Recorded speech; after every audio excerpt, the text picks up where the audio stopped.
Bonjour à tous et bienvenue dans Metamorphosis School, l'école de la transformation. Qui dit nouvelle semaine dit bien évidemment nouvelle thématique et cette semaine nous rentrons dans l'école de l'amour.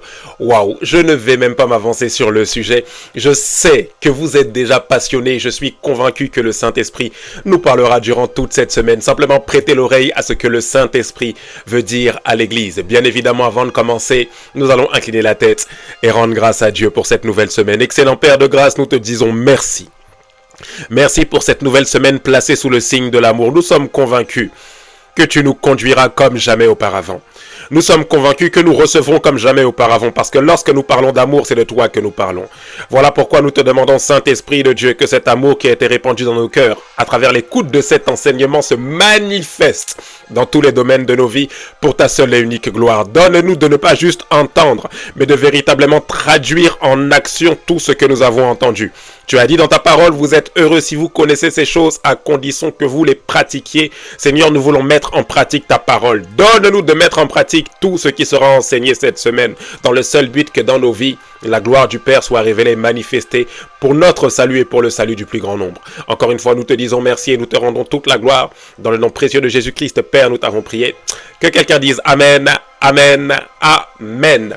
Avant de poursuivre, tu prends le temps de partager sur tes différents réseaux sociaux cette vidéo, sur Trend, sur X, sur Facebook, sur Instagram, sur Snap, sur WhatsApp, partout parce que je suis convaincu que cette vidéo pourra édifier plusieurs personnes dans ton entourage.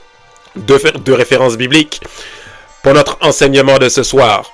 Jean chapitre 3 verset 16, la Bible dit ceci, car Dieu a tant aimé le monde qu'il a donné son Fils unique afin que quiconque croit en lui ne périsse point, mais qu'il ait la vie éternelle. Jean 3 verset 16. Deuxième référence biblique, nous la retrouvons dans Matthieu chapitre 27 à partir du verset 32. La Bible dit ceci, lorsqu'ils sortirent, ils rencontrèrent un homme de Cyrène appelé Simon et ils le forcèrent à porter la croix de Jésus. Arrivés au lieu nommé Golgotha, ce qui signifie lieu du crâne, ils lui donnèrent à boire du vin mêlé de fiel. Mais quand il l'eut goûté, il ne voulut pas boire. Après l'avoir crucifié, ils se partagèrent ses vêtements en tirant au sort afin que s'accomplît ce qui avait été annoncé par le prophète. Ils se sont partagés mes vêtements et ils ont tiré au sort ma tunique.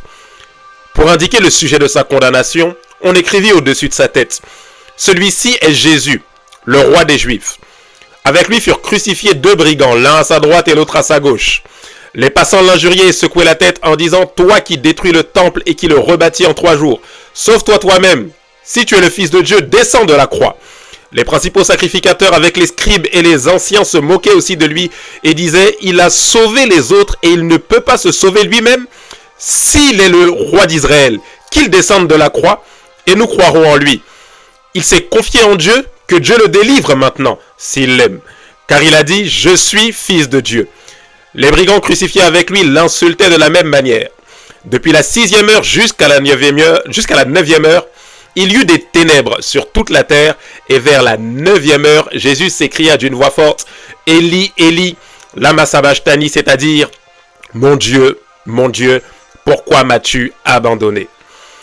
Quelques-uns de ceux qui étaient là, l'ayant entendu dire, « Il appelle Élie », et aussitôt l'un d'eux courut prendre une éponge, qu'il remplit de vinaigre, et l'ayant fixé sur un roseau, il lui donna à boire. Mais les autres disaient, laisse, voyons si Élie viendra le sauver. Jésus poussa de nouveau un grand cri et rendit l'esprit.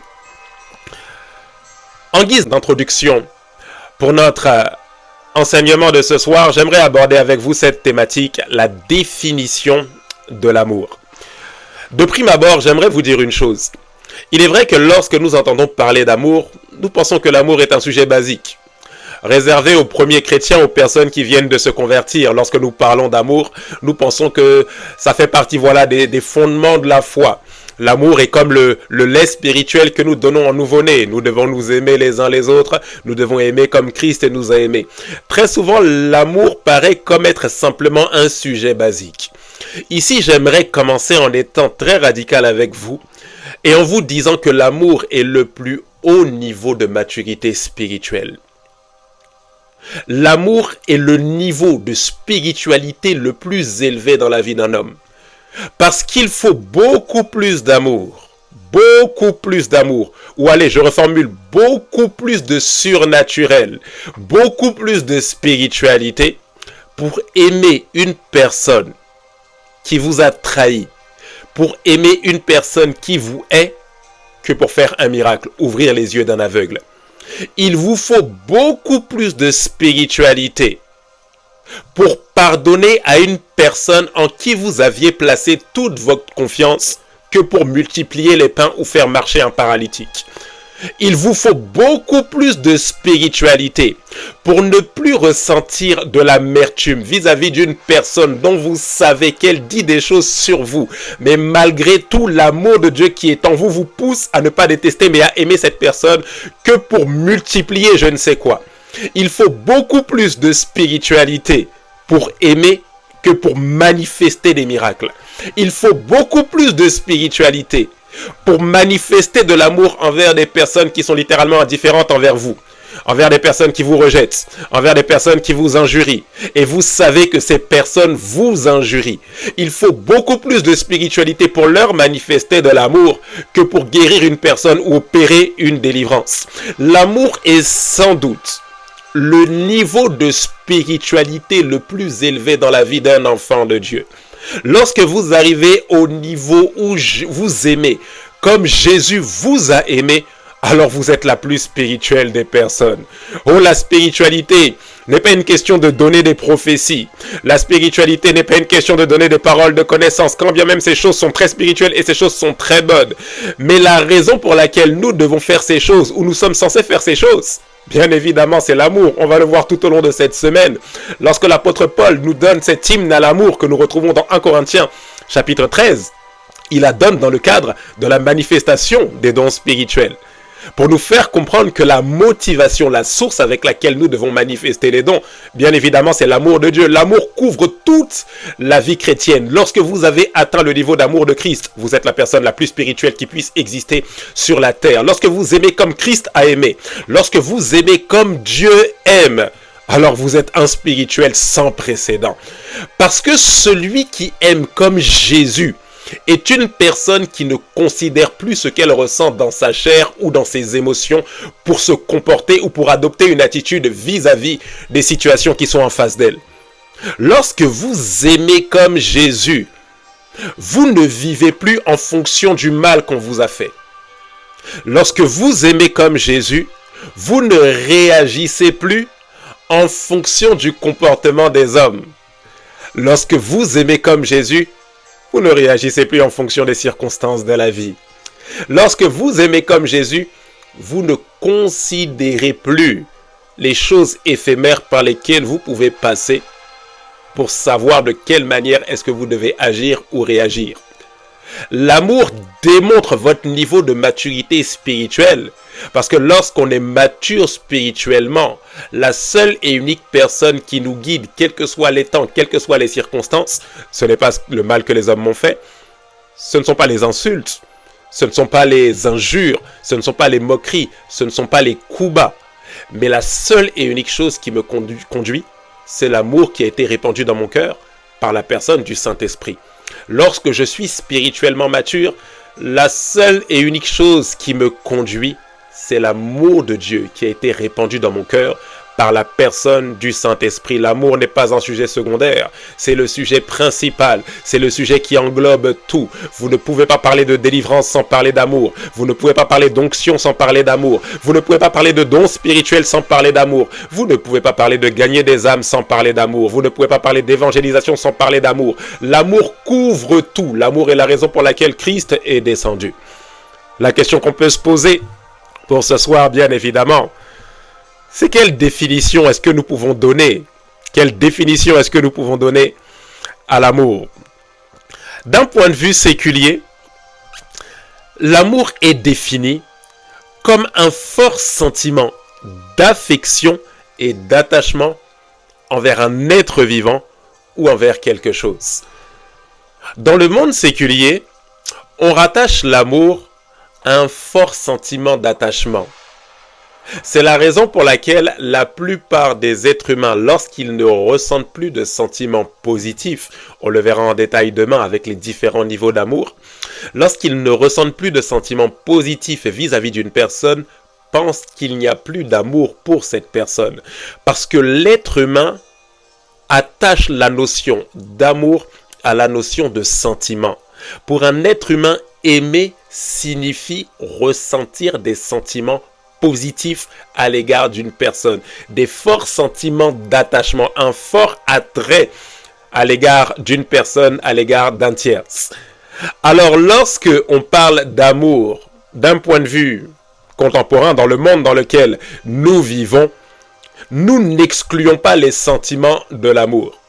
Mais lorsqu'on bascule dans la définition biblique, dans la définition divine de l'amour, nous comprenons que l'amour n'est pas d'abord un sentiment, l'amour n'est pas une émotion, mais l'amour est d'abord une personne. L'amour n'est pas un sentiment ni une émotion, l'amour n'est pas un attachement, l'amour est d'abord une personne. 1 Jean chapitre 4, verset 8, la Bible dit ceci, « Celui qui n'aime pas n'a pas connu Dieu, car Dieu est amour. » Vous devez comprendre une chose, Dieu n'a pas d'amour, Dieu est l'amour. Il n'existe rien que Dieu puisse donner à un homme qui ne fasse pas partie de son ADN à lui-même. En d'autres termes, si la Bible dit que Dieu peut tant aimer le monde au point de donner son Fils unique, c'est parce que l'amour réside dans son ADN. Dieu ne vous donne pas quelque chose qui ne fait pas partie de ce qu'il est. Dieu n'a rien à vous donner qui ne fasse pas partie de ce qu'il est lui-même parce qu'il est la source de toute chose. Ça veut dire que si Dieu a de l'amour à donner, c'est parce que l'amour fait partie de son ADN. Si Dieu a de l'argent à vous donner, c'est parce que Dieu est la richesse par excellence. Dieu n'a pas de richesse, il est lui-même la prospérité par excellence. Il est lui-même la providence, la provision par excellence. Dieu n'a pas de richesse, Dieu n'a pas d'amour. L'amour, la richesse fait partie de son ADN. C'est la raison pour laquelle il peut facilement vous donner ce dont vous avez besoin sans forcément avoir un compte en banque. Dieu peut facilement vous donner ce dont vous avez besoin sans forcément passer par une banque pour vous le donner. Pourquoi? Parce que la richesse fait partie de son ADN. Dieu n'a pas à aller chercher sur un arbre ou sur quelque chose de l'amour. L'amour fait partie de ce qu'il est. Alors il vous donne à la base de ce qu'il est. Lorsque vous comprenez ça, vous comprenez qu'il est impossible de pouvoir aimer correctement si nous ne sommes pas connectés à la source même de l'amour. Et la source même de l'amour, ce n'est pas un arbre. La source même de l'amour, c'est une personne, c'est le Créateur, c'est Dieu lui-même.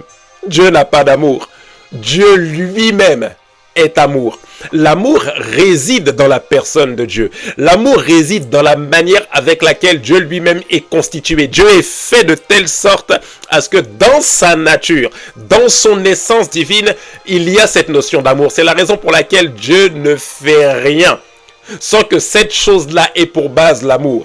S'il a créé les cieux et la terre, c'est par amour. S'il a créé l'homme, c'est par amour. S'il a racheté l'homme par l'œuvre de Christ, c'est par amour. S'il a laissé le libre arbitre à l'homme, c'est également par amour. Parce que l'amour ne se force pas. Quel que soit ce que Dieu fait, lorsque Dieu se met en colère, c'est aussi par amour. Lorsque la Bible dit que Dieu est un Dieu jaloux, c'est également par amour. Pourquoi? Parce que l'amour fait partie de l'essence divine. L'amour fait partie de l'essence divine. La raison pour laquelle toutes les actions de Dieu sont motivées par son amour, c'est parce que l'amour fait partie de son essence. L'amour fait partie de l'essence divine parce que Dieu est amour. Donc notre première définition de l'amour, c'est que l'amour est une personne. L'amour, c'est la personne de Dieu. L'amour, c'est le Créateur. Parce que Dieu ne donne rien de ce qu'il n'est pas. Oh, vous devez le savoir. Tout ce que Dieu vous donne fait partie de ce qu'il est. Dieu vous donne sa grâce. C'est la raison pour laquelle, pour vous donner sa grâce, il a dû se donner lui-même.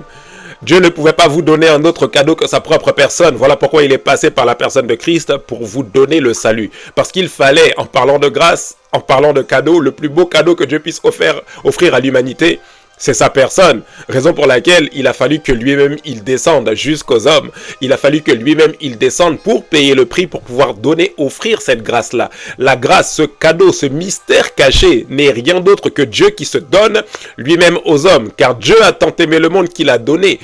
La grâce de Dieu, c'est Dieu lui-même qui s'est donné, parce que Dieu le Fils est Dieu lui-même.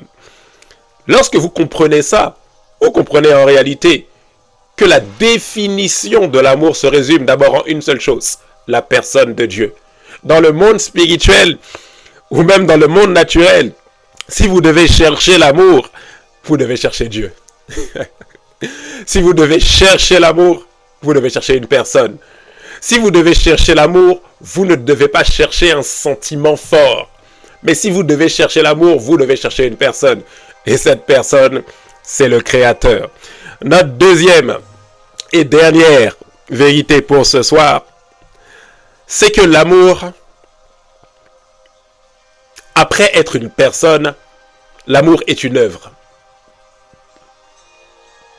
L'amour est une personne, mais l'amour est également une œuvre, l'œuvre de la croix. La Bible dit ceci, Jean 15, verset 13, « Il n'y a pas de plus grand amour que de donner sa vie pour ses amis. » Cette parole de Jésus est curieuse, parce que Jésus dit, il n'y a pas de plus grand amour que de donner sa vie pour ses amis. Mais lorsque Jésus parle de ce niveau d'amour-là, ce niveau d'amour-là reste encore humain. Parce que c'est ce même Jésus qui reprend en disant, si vous aimez uniquement ceux qui vous aiment, c'est-à-dire vos amis, qu'est-ce que vous faites d'exceptionnel? Si vous saluez simplement ceux qui vous saluent, vous n'êtes pas différent des gens de ce monde. Le plus haut degré de définition d'amour, nous le retrouvons à la croix.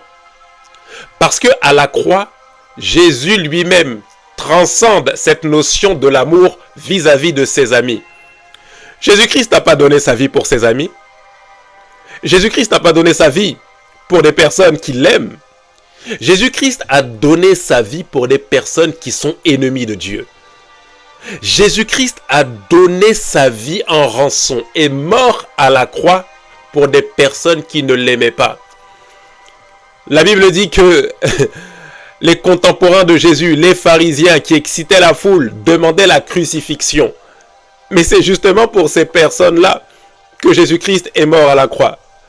La Bible dit que Jésus-Christ est mort pour prendre sur lui nos péchés. La Bible dit le châtiment qui nous donne la paix, littéralement la paix avec Dieu, est retombé sur lui. Parce que par nos actions, nous étions éloignés, séparés, ennemis de Dieu. Jésus-Christ est mort pour chacun d'entre nous alors que nous étions ennemis. Ce niveau d'amour est la définition même par excellence de l'amour de Dieu. Il n'existe pas de plus haut niveau d'amour que ce que Christ a manifesté à la croix. L'apôtre Paul pouvait le dire dans Romains lorsqu'il reprend ces mêmes termes que Jésus, il reformule en disant « à peine mourrait-on pour injuste ». C'est-à-dire qu'en temps normal, même donner sa vie pour ses amis, c'est-à-dire si demain on me dit « est-ce que tu acceptes qu'on te tue pour que ton ami continue à vivre ?» Avant de dire oui, nous allons quand même réfléchir un peu, même si notre ami est une bonne personne. L'apôtre Paul dit ici, à peine, alors qu'on aurait du mal à se donner, à donner sa vie, à mourir pour une bonne personne, Jésus-Christ vient et transcende ça, en décidant de donner lui-même sa vie pour des personnes qui ne l'aiment pas. J'ai envie de te rappeler ce soir, Jésus-Christ a donné sa vie pour toi alors que tu ne l'aimais pas. Jésus-Christ a donné sa vie pour toi alors que tu étais éloigné de Dieu. Jésus-Christ a donné sa vie pour toi, pas parce que tu priais beaucoup, pas parce que tu jeûnais beaucoup, pas parce que tu allais souvent à l'église, mais lorsque tu étais dans le monde, lorsque tu étais dans l'impudicité, lorsque tu étais dans tes péchés, lorsque tu n'avais aucune envie de donner ta vie à Christ, lorsque on te parlait de religion, c'était le cadet de tes soucis. C'est à ce moment-là que Christ a décidé de donner sa vie pour toi. Quel niveau d'amour! Le niveau d'amour de Christ est un niveau qui est transcendant. C'est la raison pour laquelle, lorsque Jésus-Christ parle à ses disciples et que ses disciples lui disent qu'ils peuvent boire sa coupe. Jésus leur dit, il est vrai que vous boirez à partir, littéralement c'est ça. La Bible dit, vous boirez ma coupe. Mais le grec dit, vous boirez littéralement à partir de ma coupe. Vous ne pouvez pas boire la coupe de Christ. Personne ne peut boire la coupe de Christ. Accepter des crachats, des coups de fouet, accepter la barbe arrachée, accepter la couronne d'épines de la part de personnes qui vous détestent, qui vous haïssent, et quand même à la croix, dire Père, pardonne-leur car ils ne savent pas ce qu'ils font. Accepter de mourir alors qu'on n'est pas obligé de le faire. Accepter de donner sa vie pour des personnes qui n'ont que faire de vous. Oh, c'est un niveau beaucoup trop élevé. Jésus-Christ est l'homme spirituel par excellence. Jésus-Christ est l'homme mature par excellence. Jésus-Christ, par son œuvre, est l'amour de Dieu par excellence. Je vous assure, il n'y a pas de plus haute dimension que celle-ci. Il n'y a pas de plus haute dimension que ce que Christ a accompli à la croix. Le summum de l'amour de Dieu manifesté, nous le voyons à la croix du Calvaire. Le summum de l'amour de Dieu manifesté, nous voyons lorsque Christ expire son dernier soupir. Lorsqu'il dit, Père, je remets entre tes mains mon esprit. Le summum de l'amour de Dieu est lorsque Christ décide de se laisser mourir sur la croix pour des personnes qui ne l'aimaient pas.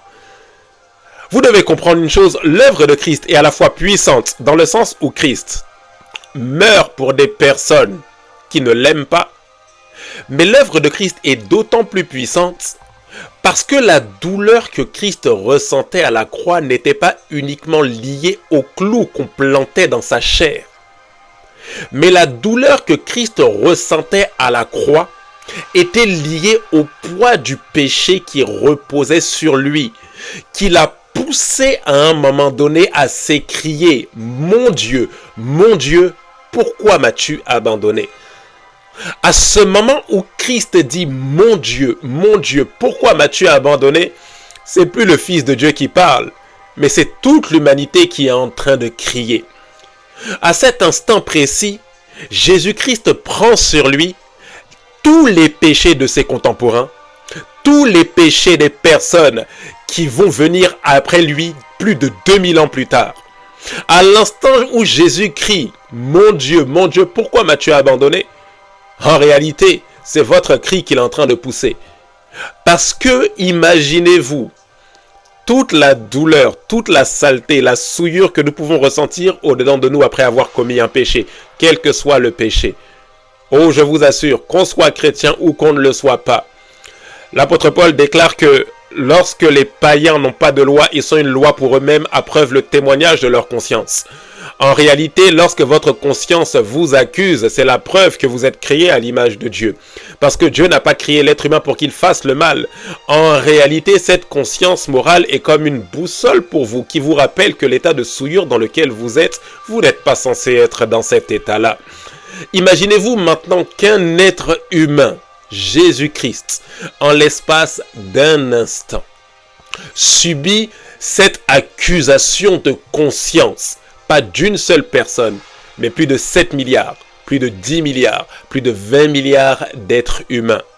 Les conséquences liées au péché, les conséquences liées à la masturbation, à la pornographie, à l'adultère, les conséquences liées aux violences conjugales, les conséquences liées à la rébellion vis-à-vis des parents, à la rébellion vis-à-vis des autorités, les conséquences liées aux violences dans les quartiers, les conséquences liées à tout type de péché. Les conséquences liées à un meurtre, à un viol, les conséquences liées aux critiques, au rejet, en l'espace d'un instant, les conséquences liées au poids du péché de toute l'humanité, depuis le temps avant même que Christ vienne en chair, à l'instant où il a payé le prix, à l'instant où il est mort, et même plus tard, jusqu'à aujourd'hui, les temps dans lesquels nous sommes, Jésus-Christ a pris les péchés de tous ces êtres humains-là. En l'espace d'un instant, les péchés de tous les hommes ont reposé sur un seul homme, la personne de Christ. Imaginez-vous l'intensité de la douleur. Imaginez-vous l'intensité que Christ pouvait ressentir à la croix. C'est la raison pour laquelle dans le jardin de Gethsémane, Jésus-Christ soupirait en disant « Père, éloigne cette coupe de moi ». En réalité, ce n'est pas les clous qui lui faisaient peur. En réalité, c'était le fait de pouvoir supporter, de devoir supporter le poids du péché de toute l'humanité. La conséquence de la faute d'Adam qui produit des maladies, des cancers, qui produit des sida, toutes ces choses-là en l'espace d'un instant sur un seul homme. Le visage de la conséquence du péché de toute l'humanité, un instant sur la personne de Jésus. Ça, c'est le plus haut niveau d'amour. Parce que lorsque Christ faisait ça, il pensait à toi. Il voyait la manière avec laquelle le péché pouvait te détruire. Et il ne le voulait pas. J'aime le dire, l'amour manifesté de Dieu, c'est Dieu qui assume son rôle de créateur en venant sauver sa création. L'œuvre de Christ à la croix, c'est l'amour de Dieu manifesté à un tel niveau où Dieu assume son rôle de créateur en venant sauver sa créature qu'est l'homme. Jésus-Christ a totalement assumé la parole de Dieu faite chair, prenant la forme d'un homme, a totalement assumé ce qui s'est passé à la croix. Lorsque Christ venait payer le prix à la croix, il pensait à toi, il pensait à moi, il pensait à des hommes qui ne l'aimaient pas. Il pensait à des hommes qui le rejetaient, des hommes qui savaient qu'ils allaient le rejeter, même après qu'on leur ait prêché la bonne nouvelle. Oui, lorsque Christ payait ce prix, il pensait à ta vie. Il pensait à là où il voulait te sortir de cette boue du péché. Ça, c'est le niveau le plus élevé de l'amour. Lorsqu'on vous parle d'amour, voyez une personne et voyez une œuvre. L'amour, c'est Jésus. L'amour, c'est notre Dieu. L'amour, c'est notre Seigneur, c'est notre Sauveur. L'amour, c'est l'œuvre de la croix. Tout le paroxysme, toute l'entièreté, la puissance de l'amour de Dieu révélé a été manifestée à la croix du Calvaire. Alors lorsque vous cherchez l'amour, la seule chose que je vous dirais, c'est regarder à la croix. Lorsque vous cherchez l'amour, regardez à ce que Jésus-Christ a fait pour vous. Ne cherchez pas l'amour dans les sentiments. Ne cherchez pas l'amour dans un mariage. Ne cherchez pas l'amour dans une relation. Ne cherchez pas l'amour dans les biens de ce monde. L'amour est une personne. Cette personne, c'est le Créateur. L'amour est un Sauveur, est un Seigneur, c'est Jésus. L'amour est une œuvre, c'est l'œuvre de la croix. Lorsque vous avez conscience de l'œuvre de la croix, vous avez la révélation du véritable amour. L'amour que Dieu a manifesté à toute l'humanité. Excellent Père de grâce, nous voulons te dire merci. Merci Seigneur pour cette école de l'amour. Merci parce que ce soir Seigneur, tu nous as fait du bien. Tu nous as rappelé la puissance de l'œuvre de la croix, de ce que Christ a accompli pour nous. Seigneur, accorde-nous la grâce de saisir la portée, la puissance de cette œuvre dans nos vies. Merci de ce que tu nous as sauvés. Merci de ce que tu nous as aimés. Donne-nous, Dieu de grâce, de ne pas passer à côté de cet amour que nous avons reçu à travers l'œuvre qu'a accompli Jésus. Merci Père de grâce, encore une fois, emmène-nous encore plus loin les jours qui vont suivre. Donne-nous, Dieu de grâce, d'être révélés en ce qui concerne la puissance de l'amour de Christ qui a été manifesté à la croix et en ce qui concerne ce que tu attends de nous dans le fait que nous sommes appelés à manifester exactement ce même type d'amour-là. Nous nous attendons à toi pour la suite. Guide-nous, dirige-nous conformément à l'amour de Dieu qui a été répandu dans nos cœurs par ton esprit. Nous promettons de te rendre toute la gloire. Merci. Merci pour cet amour que nous pouvons ressentir. Merci pour cet amour qui est réel, qui n'est pas une fable, qui n'est pas une illusion. Merci pour ton amour manifesté dans nos vies. Que toute la gloire te revienne, Père. Dans le nom précieux de Jésus-Christ, nous t'avons prié. Que quelqu'un dise Amen, Amen, Amen. Très bonne soirée à vous. On se donne rendez-vous demain. Nous traiterons le sous-thème, comprendre les caractéristiques de l'amour. À très bientôt avec Metamorphosis School, l'école de la transformation. Que Dieu vous bénisse. Bye bye.